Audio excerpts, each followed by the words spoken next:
Hi, my name is Jonathan Hopp, and I'm taking a little challenge today where I'm going to write a REST API using 5 different frameworks. The frameworks I'm going to use are .NET Core, Spring Boot, Node.js Express, Ruby on Rails, and Python's FastAPI. Now, I picked these 5 because, well, they're just very popular. They're in high use, and a lot of developers use them. And I wanted to kind of see, what was the development experience in each one like? What were their strengths? What were their weaknesses? For the challenge, I'm going to kind of keep it simple. So each API will have one model backing it, so it's going to be a product. I only have to do CRUD functions, and I only have to do the basic HTTP verbs, which is get, put, post, and delete, so nothing more. Then the other part of the challenge is to see how easy it is to set up a database, so to have a persistence layer. So each of these frameworks has their own ORM or way of doing it, so I'm going to see how easy was it to set up and get going. And I'm going to rate my overall development experience at the end of each segment. Towards the end of the video, I'll give my final thoughts on what I think is sort of overall the best development experience and what I learned from this experience. If you like the content of this video, hit that like and subscribe button down below. And if you really like the content of this video, consider being a Patreon supporter. Well, enough blab. Let's get into it with .NET Core. .NET Core is a new version of the .NET framework. We're currently on .NET 6, soon to be on .NET 7. It's a general purpose development platform. It does more than just APIs. It can make console apps, it can make games, it can do a lot of different things. And the language of choice for .NET, of course, is C#. We will use Visual Studio to program .NET, and we're going to use C#, of course. And C# is a statically typed language that is compiled. So for example, on line 4, I've got string name equals Jonathan Hopp. If you say name is equal to 10 later, you cannot do this because name is a string. It cannot be an integer, it cannot be a Boolean, it cannot be anything other than a string. This red line indicates that my program does not compile. So if I were to attempt to build or to run the program, it will not work. So languages like C# are very strict in making certain that things are certain types and that your program compiles before it runs. Now, as for the API itself, building the API with .NET was extremely easy, especially with minimal APIs, which came out with .NET 6. So this is the application DB context. This represents our connection to the database. The ORM of choice is Andy Framework Core. You create a class that is a context with some base options here. And here is product, which is our entity. I create a product class and it has a name, price, description, and ID and string URL. It's very simple to set up. And if you notice, all we have to really do to actually create our endpoints for our API is to work in program.cs. You actually, with minimal APIs, you don't need a controller class. So I inject the DB context in the services, and I also can use an in-memory database. We're using a library allowing us to do that. And then after this point, all you really have to do to get your endpoints going is type app.mapGet. Then put a string indicating what the endpoint is going to be. Let's do /API/products. It's asynchronous. We're going to put a lambda in here. Application DB context. The DI container will take care of this for me. And then arrow await db.products.toList async. And there you go. That's all you have to really do at this point. So now I have a get endpoint that will give me all products. If I want to actually see my endpoint, it actually comes with Swagger already set up and ready to use. Here it is. So we've got Swagger, and if I want to give this a shot, I can execute it. And there are no products in my thing, of course, but it gives me a blank array. So having all this set up is really, really nice. Now, to add, let's say you wanted to have a URI parameter getting a product by a certain ID. No problem. Map_get. Then we give it a string, API/products/ and then curly braces with ID. And then it's an asynchronous function, so we're going to pass this in, application DB context, DB, and then int ID. And then after that, just do int.db.products.find async with the ID as the parameter, and there you go. That's all I had to do. So Andy Framework, of course, provides this API with toList async, find async, which makes doing all the basic CRUD functions very easy. Let's fill the rest in. As you can see, we've got map post, map delete, and map put. So that fulfills all the requirements for our API to have the basic CRUD functions. I use Andy Framework Core to do all the updating and deleting, etc., including doing the logic to see if you find certain things. Essentially, you also can use this results class to give back certain HTTP status codes. So for example, if I want to give back a 404 or a 204, then I just read results.noContent, results.notfound. That's pretty much all I had to do in order to get the API going. It was absolutely sick. I'll be perfectly honest with you, how fast you can actually get this API up and running. You don't have to have a bulky controller, and a lot of the boilerplate code that you used to have to do is pretty much gone. So all we have to do is just use a DI container and write lambdas for all of our specific endpoints, and we have a very functioning API. So I have to say the .NET experience with .NET 6 and minimal APIs has made this so much better, and it's only going to get faster from here. So I would have to say that I would rate my experience making a REST API with .NET as a 5 out of 5. Next up is Spring. Spring is a framework that came out in 2002 to simplify the development process. And later we got Spring Boot 1.0, which came out in 2014 because Spring was a little bit hard to configure. Now Spring Boot contains many modules we can use to quickly get applications up and running. And the language for Spring is, of course, Java. To work with Spring, we're going to use Java, and we're going to use IntelliJ as our IDE of choice, although Eclipse will be a very, very fine choice as well. Here's a little bit about Java. Java is very similar to C#. It is statically typed. It is compiled. When you say something is a string, it is a string forevermore. So for example, we could not do this just as we could not do that in C#. If you think that the syntax looks very similar to C#, you would be very right. Leans heavily into object-oriented programming. Here we have the public class main and the infamous public static void main string args, which is the entry point for all Java programs, although this is going to be going the way of the dodo come Java 21. Java is pretty cool. It's kind of old, although it does have really cool things like built-in things like binary search, in which case you're able to use different algorithms right from the get-go. All right, let's dive into Spring. One of the cool things you can do is you can basically just use Spring Initializer, which is a website, to pick your dependencies. And whether you want to use Gradle or Maven, we're going to use Maven, and the project metadata, and then you create a zip file, and then you're off to the races. You got a basic Spring application with the dependencies ready to go. All right, so here I've got a public class product, which is going to be my model that we need for our REST API. And Spring works off annotations. So annotations are used to basically mark what things are in the application, if they're like injectable beans or if they're REST controllers, etc.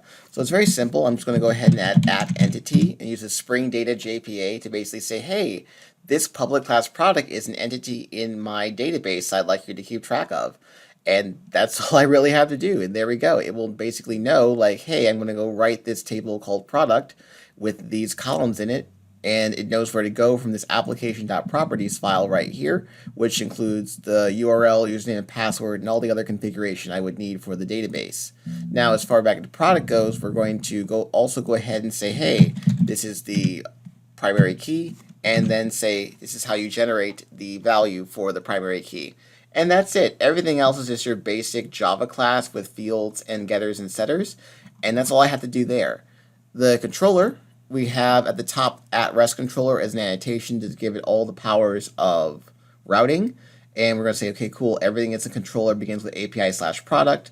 Auto-wired is really fun. We get to basically just do dependency injection very simply and say, just go ahead and inject this, and the Spring container will do all the magic for us. And then to set up our routes, we just use @getMapping, @postmapping, delete, put, etc. And if you need to put a parameter in, you can just basically use strings with the curly brackets, or if it's like a URI parameter, you can use this annotation called @requestParam, and that will grab them for you. One really cool thing I liked about Java, it has this class called optional, which allows you to basically like say, hey, so like I have a string, or maybe it's null. It's like a container that holds either the string or null, or it could be string or whatever class you want. So for optional parameters, essentially I can just set them to be optional and then do an if statement to check to see if they're there, and do different logic depending on what I want to do with the different query string parameters. So the real magic, though, is in the repository layer. So we have an interface product repository, which inherits from JPA repository, and this thing is bonkers. You can just basically say, here's a class I would like you to keep track of, and here is the primary key, like the type of the primary key. And notice how there are no method signatures for any of the CRUD functions, but you have access to all of them. So for example, in here, I have this .product repository. I'm going to do dot right here. And notice I have all of these methods, find all, find by ID, exists, etc., etc., etc. Why? Because that interface gives us all of them. The Spring Data JPA basically just says, hey, cool, you don't have to write CRUD functions. We got that for you, bro. And so I literally get all the CRUD functions I want, and that's it. I don't have to do anything. I can just basically use them. But wait, there's more. You can also do more stuff besides just the basic CRUD functions. Like let's say, for example, I want to find products that contain a string within them. Normally, I would have to write some logic for that, but literally all you have to do is follow a naming convention. So it starts off with find by, and then the property, which in this case is name, and then containing, and that's it. So by literally making a method that returns a list of product by find by name containing with string name as the argument, it will do all of the implementation for me. It will find all the products that contain a certain string. I even tried it with doing it between certain things. Like I wanted to find like a range of products, like by a range of prices, and just by typing find by price between as the method signature, like naming the function, it does it. It does the implementation for me. So even if you don't want to do stuff that's just basic CRUD, you can actually do that as well, and it works like a charm as long as you know the naming convention. As far as overall experience, I found Spring is just super, super fast. .NET was pretty fast too, so I found I had to do a little bit more typing with Spring than .NET, but I would still rate it as a 5 out of 5 for developer experience. Node.js was written in 2009 by Ryan Dahl, and is a server-side JavaScript environment that powers much of the internet. Express is a library that came out in 2010 to deal with REST APIs. JavaScript is one of the most popular, if not the most popular, language around, so let's see how it does building a REST API using the Node-Express combo. JavaScript is so popular it probably doesn't need an introduction, but in case you don't know, it was invented back in the 90s to add interactivity to the browser, and JavaScript is very easy to pick up. It is dynamically typed, unlike C# and Java, so if I want to do something like this, where I just say like, hey, let full name equals Jonathan Hop, and then I could be like full name equals 10, full name equals true. All right, the variable is whatever type you say it is on a given line. All right, so if you don't really like this loosey-goosey way of programming, what you can do is you also can use TypeScript, right, which is basically like a wrapper around JavaScript, which all it does is add types. All right, so for example, let full name :string will basically say, hey, this variable is a string, and now notice that the TypeScript compiler is complaining because strings can't be 10 and strings can't be true. All right, so if you don't like JavaScript's sort of loose surfer way of doing things, you could add TypeScript to make it a little stricter. A lot of companies like to use TypeScript for larger projects or working with larger teams. It's up to you, really. JavaScript is all about making things quickly and breaking them. Now, as far as the REST API, it was very simple to set up. So Node allowed me to make a package. So a package.json allows you to just get started with a Node package. In a terminal, you can just basically open up a terminal, so like you can just basically do like npm init. It comes with the npm package manager, which is like NuGet for C# or Maven for Java. It allows you to find packages really quickly. There are a gajillion JavaScript packages for whatever you can think of, so the environment is very nice. As far as getting everything set up, we have a app.ts file, so I did this in TypeScript. It essentially uses Express, so Express creates an application, and we have what are called routers, which allows us to like break up our program, because like in the real life an API might have tons of routes, so you can have different routers that do different things. Like, so one router is for products, maybe another router is for users.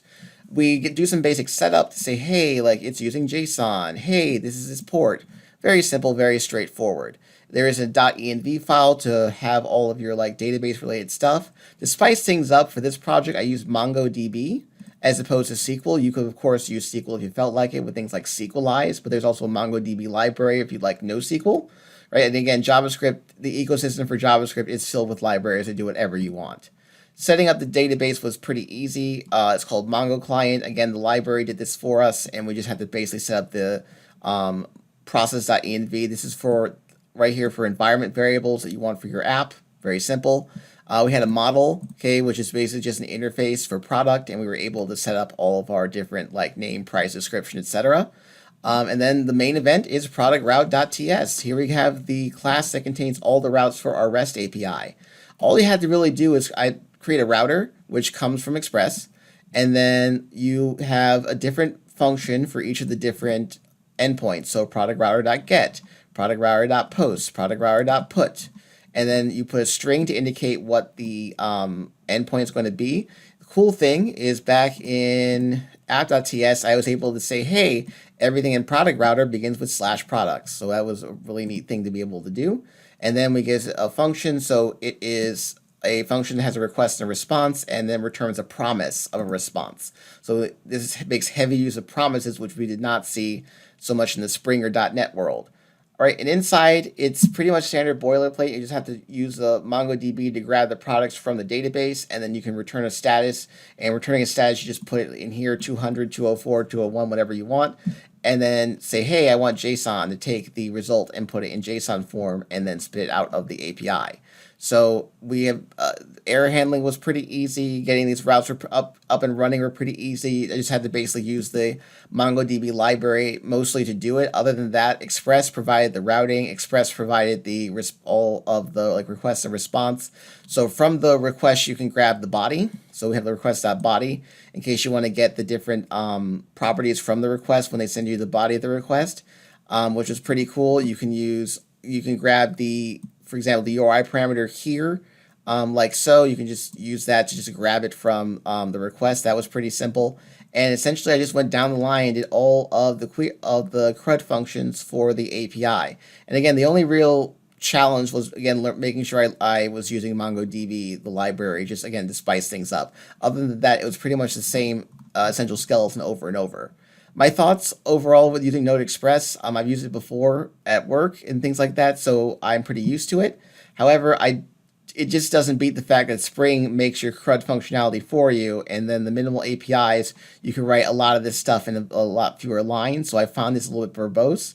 But at the same time, it's very, very flexible. There's lots of libraries and JavaScript to do what you want to do, and there's a lot of Yeoman generators that can create a lot of this code and spit it out for you. So even though I did spend a lot of typing, again, in the real world, you could probably cut down a lot on the amount of work you'd have to do. But overall, I rate my development experience creating a REST API with Node and Express is about a 4 out of 5 stars. Next up is Ruby on Rails, which came out all the way back in 2003, created by a guy named David Heinemeier Hansen. Ruby on Rails is very out of the box. It follows the MVC pattern and comes with tools like Active Record as the ORM. So let's see how easy Ruby on Rails is to use to make our REST API. So spoiler alert, if you want to use Ruby on Rails, you're going to have to program in a language called Ruby. Right? Ruby's pretty old. It's been around for a bit. I haven't touched it since I was a teenager, so this was really nice to get back into it. So I've got an example.rb file, so RB is Ruby file. Ruby's dynamic, much like JavaScript, although I would say it's a little bit more strongly typed than JavaScript. It will actually check to make certain you can do certain things. But essentially, for example, got a variable product equals 10, and you'll notice that Ruby uses a block way of doing things. So if product is over 10, puts I, okay, else, puts there, end. So as you can see, instead of using squiggly brackets like Java or C#, we use indentation to show which code belongs to which block. All right, and so I find that this is visually very easy to see what's going on. Ruby has a very cool syntax for doing loops and for doing a lot of different things so that it reads like English. So for example, if I wanted to loop and do something 10 times, you could literally do 10.times do prints loop 10 times. And there you go. You are able to do Ruby like this. So this reads like an English sentence. So it's actually very easy to pick up Ruby code and have some idea of what's going on, even if you didn't know that much Ruby. All right. So we're going to actually use Ruby to do Rails. And as far as installing Rails itself, it's a lot easier than it used to be. Back in the day, if you were on Windows, it was a nightmare trying to install Ruby. But nowadays, there's a Ruby installer you can go to for Windows, and you can pick it up really quickly. And with Rails, you can install Rails through the command line by doing gem install Rails, okay? And that will basically get Rails onto your computer. Gem is sort of a package manager, much like NPM, Maven, or you get package manager. So everything has to have that kind of thing going on. All right, so once you got Rails, you can actually create a new app. So I'm going to do that right now. I'm going to get myself in the right folder and then do Rails new, let's say Ruby API, and then dash API to let it know it's not a normal MVC app. And then once you do that, it will kick that off. All right, so we're going to use Visual Studio Code just because it works pretty well. Notice how we create this folder Ruby API and Rails did all this stuff for us, all these folders and all these like configuration files in your gem file. Your gem file contains all the packages or your gems that you use for your program. And honestly, it's kind of nice to be able to have all this structure. Inside the app is where you have your controllers, your models, and your views. Okay, so Rails is explicitly MVC, and with Rails, you're going to basically, it will tell you how to live your life, all right? You don't get to really, like, you get to choose stuff, but it's not as flexible as other frameworks. But the nice thing is that if you follow what it tells you to do, everything is very simple. Okay, so again, more convention than configuration. Okay, so let's actually work with it. So let's start building our REST API. So you can actually use the generator to do this. You could do that by hand, but you can just do Rails G for generate, and then model. And let's say we have a product which has a name, which is a string, a description, which is a string, a price, which is a decimal, and whether or not it's on sale, which is a Boolean. And with this command, you can actually generate a model. Once that's done, you'll see that there's a Ruby file for your product, which inherits from application record, and application record goes from active record. Active record is what the ORM that you will be using to actually work with your database. And it comes with SQLite off the rip, so that's actually extremely cool. So now that we've got our model, we want to actually go ahead and put in our resources. So let's go ahead and generate our controller. We're going to use the generator again, so all you have to do basically is Rails G controller, and then we'll just basically name it. Let's say I'm going to be API /v1 /products. You want to use versioning because that's nice. Okay, let's see what happens. Right, and there we go. So under here we have API v1 products controller, and then we have namespaces going on, which is pretty cool. So here's our controller, and all we have to do now is just work with the routes, which we can go over to the next part. So we'll go to config, and we will find our routes here. Yep, routes.rb. There's some boiler text. We can get rid of these comments. All right, let's get rid of these comments. All right, so we're going to do namespace. API do, and then we'll do namespace v1 do. Okay, and then end, and then all we have to do is basically do resources, okay, which is products. And that's actually really cool because what this basically does is sets up all of our CRUD functions for us. Like all our routes for like our get, put, post, delete, it just does that for us. And I went ahead and just went through and did all of the methods inside the actions inside the controller. So we have index, show, create, destroy, and update. And I found this to be super, super straightforward and easy. So for example, to get all, we do render JSON product.all status okay. If you need to get the params, you just do params with bracket notation, and then the rendering JSON with the status. There's different statuses you can use: unprocessable entity, no content. That was pretty straightforward. So actually getting this REST API was fairly simple. And also the really cool thing was that we were able to do like migrations, right? So the active record basically keeps track and updates SQL as necessary. You can do Rails DB migrate to basically say like, hey, go ahead and update my database to have all the tables I need with the proper columns. And that was really cool and very fast. And we can actually see that if you go to like models, you can see your application record and you can see your product RB, which was nice. And the other really cool thing was adding packages was also very fun. So for example, there's a cool package called Faker. So all you gotta do is go to your gem file and just say gem Faker.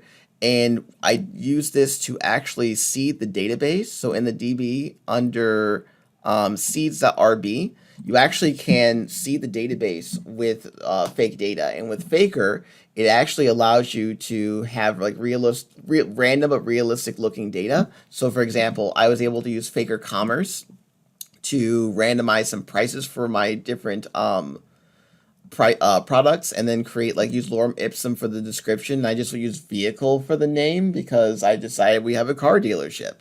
All right, so now let's try and run it. To do that, I can do Ruby bin Rails server, which will get the server started using Puma. Then if we head over to Postman, I just do a regular old get. I'm able to get a bunch of data, and notice that Faker was able to just see BMW, Dodge, quote, then lorem ipsum, random prices, which was really cool. So all in all, with Ruby, it only took me about 10 to 15 minutes, and that was because I was rusty with Ruby. Once I got a little bit more in the groove, it would really, honestly speaking, take 5 to 10 minutes to get a REST API, a basic REST API going. even with like the database and the migrations and everything. So honestly, I would give working with Ruby on Rails to create a REST API a 6 out of 5 so far, because it was actually the fastest out of all of them in getting things set up. Next up is Python. Python was invented in 1991 by Guido van Rossum, so it's been around for a really long time. The name comes from an old BBC show called Monty Python's Flying Circus, which is really funny if you ever get a chance to watch it. The framework we're going to use is called FastAPI, which came out in 2018. It makes writing APIs, well, really fast, and it's quite popular in the development community. Let's take a look. So for FastAPI, you must use Python, and Python is a very easy language to get started with. So we're going to create an environment to work in inside Visual Studio Code. You also could use PyCharm as your IDE of choice. Once you get that going, Python's pretty simple. So the files are .py files, and it's a dynamic language. So person equals Jonathan Hop, and then person can equal 10, or person can equal true. So you can basically set variables as they go along, although like strings can do certain things, arrays can do certain things. So I wouldn't say it's quite as loosey-goosey as JavaScript, but it's very, very quick to get going. Python is done in blocks. So for example, if you want to like create like a function, you would define it, and then afterwards you see how it's indented. So the fact it's indented lets you know that like, hey, we're working in a code block. All right, so like this, for example, you can have a function. The indentation lets you know like what's in the function, what's in the scope of the function, and you can return. And it pretty much works like normal. So it's object oriented, so you have classes and you can have inheritance and all that good stuff. But we're here to see the API, so let's get that started. So I'm going to go ahead and open the terminal. And pip is the way in which we install things. So pip install FastAPI. So FastAPI, just like this. We're also going to install UVicorn. So pip install UVicorn, which is, I think that's the most awesome name. And for the ORM, we're going to use SQL Alchemy, right? So SQL Alchemy, if you Entity Framework or Spring Data, JPA, etc., very similar. All right, and getting started, it's pretty simple. So we're going to do from FastAPI import FastAPI. We are going to basically instantiate it. So here we go. We have FastAPI, and then we're going to use essentially decorators. So for example, app.get will give us our get endpoint. All right, and then so app.get will do app.get products, and then we will define get all products. Okay, as such. All right, and then you can just basically see like return. We'll just return a string for right now, like hello world. Right, and honestly, that's all it took to basically get an endpoint going. Is you're going to use these decorators over methods, and you're going to essentially be able to run an API like this. To run it, we're going to use UVicorn main :app and then reload. Reload's based like NodeMon, so that way when you like make updates, you don't have to wait for it to compile. See what happens. All right, there we go, and it is running on 127.1.80. So I'm going to go ahead and control click that. And then the cool thing is that it comes with Swagger. So if you do the thing with docs, you'll get your own Swagger. And you can see that it's already got my endpoint going. So I went ahead and filled the rest of it in. SQLize was a little tricky to set up, but really not that much. So SQL Alchemy, you basically create an engine. I just used SQLite because it was the fastest thing. And you just create a session. That was pretty simple. The only thing I found kind of tricky was the difference between models and schemas, because typically I just have a model, but you create a model. So in this case, it's product with a name, description, and price, and you determine what columns they have in SQL. And then there's a schema, and then you have to like a different schema depending on like what you're doing. So I had to create a schema for like creating a product, and then the base schema for products, which wasn't too bad. But like I said, it was a little off-putting to have to like think of a schema for each different kind of request when normally you just pass the thing in. In main, as you notice that we're basically, like I said, it's very simple to get endpoints going. You just have to do like app.get, app.post, app.get with the URI parameter. It was very, very, very simple to get this going. It has depends, which is this dependency injection system. So essentially I can get the session and it will be injected into all of my endpoints. And so after that, all I have to do is just basically take the session and query it, passing in the type of model I want to get, and then the API gives me like methods like all to get everything, refresh, add, commit. It was very, very simple to get things going. I found it a little bit verbose in some cases to type stuff out, but that's because I've only been reacquainted with Python to do this, so I haven't used Python in a bit. So maybe there's a quicker way or a terser way of writing some of these things. But overall, the experience was really good. SQL Alchemy was pretty straightforward. All I had to do was say like, "Cool, here are my columns." This, like I said, the schemas were a little bit weird at first, to try to understand that the difference between like, hey, the model at rest versus the what's coming in and what like data you expect to get from each request. But overall, basically being able to do my CRUD functions, all it really did was have to do this little decorator and then a method, making sure I had the right schemas and injecting the session. I like this little like status code where you're able to like say like, hey, this is going to have this status code come back, and the response model. And it was very, very like for something that is so quick to set up, it had a lot of really neat ways to do little small like customizations, which I like because typically my thought when something's very simple and like out the box that like, hey, it's hard to customize it. But in this case, it had all that like the FastAPI had a lot of that stuff like thought out beforehand. So you're able to just essentially in very like clean Python kind of way, just say like, hey, here's the information I want and here's how I want it returned. But overall, it didn't take very long to get a basic API. Like FastAPI, hooking it up to SQLize took maybe about 20 minutes. That's only because I hadn't done it before. If you were much more versed in this, it would take you absolutely no time.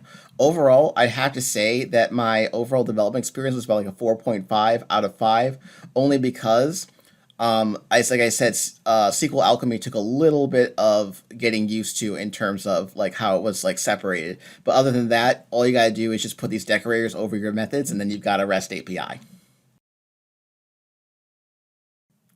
So I have to say that in summation, working with these 5 frameworks was pretty snappy. Like it was very, very, very fast to get a REST API up and going, connected to a database, and seeing the results in Postman or Swagger. I mean, very easy, especially .NET. .NET's come a long way in terms of cutting down on the boilerplate code you need to make an API. As someone who's worked with .NET for a very long time, it was really cool to be able to just sort of just write my endpoints very quickly. I have to say that out of the frameworks, the one I found the most impressive in terms of efficiency and the amount of time it took me to get the thing done was Ruby. And the reason I say that is because I haven't touched Ruby in a very, very long time, and it didn't really seem to matter. I was able to follow the instructions on the website, get a model and controller and everything going, and then I was done. And so it didn't really take super advanced knowledge of the language. Now, of course, if I were going to try to move up in the ranks, I would need to learn the language a lot more. But I found that Ruby on Rails just made it so simple to get things done because it's opinionated. Ruby on Rails definitely tells you how to live your life. So as long as you follow the convention, you put things where they're supposed to be, and you follow the way in which you're supposed to put things in the program, it sets everything up for you and you're done. So if I had a new project that I need to just knock out really fast, I actually might think about making it in Ruby on Rails next time. It'd be really interesting. Overall, though, I have to say that they were all fast, they were all snappy, they were all really easy to follow and easy to set up. And so I would recommend any of them for a developer. Now, I can't say how easy it would be to make them production ready. So that's kind of the caveat for this whole experiment, is that there's other things you'd want to add to an API to make it production ready. So for example, like authentication and things like that. Like you might want to have like, web tokens, or you may want to have rate limiting, or maybe a Redis cache. There's a bunch of other things that people do for their APIs to kind of like, make them ready for prime time. And so I can't necessarily say from this experiment which one's best for that, although I think Spring is really cool and that a lot of that stuff is already a module and all you have to do is basically configure it and it's ready to go. But that's just my little like Spring fanboy coming out there. But overall, I had a lot of fun doing this project. Again, I got to reconnect with my roots in Ruby. I also got to see how the Python world is really coming along and to see just how easy it is nowadays in 2023 to build a REST API. So if you are a junior dev or someone starting off with programming, like you can get this stuff up and going really, really fast. Just give it a try, download what you need to download, start up the frameworks and give it a shot. You can see just how productive you can be with a lot of these frameworks. It's really, really impressive how far that they've come in the matter of years. Well, I hope you enjoyed this video. If you lasted this long, please click the like and subscribe, all right? It keeps the channel going. And again, if you'd like to see more content like this, by all means, consider becoming a patron on Patreon. Anyways, this was a lot of fun. I hope you enjoyed it.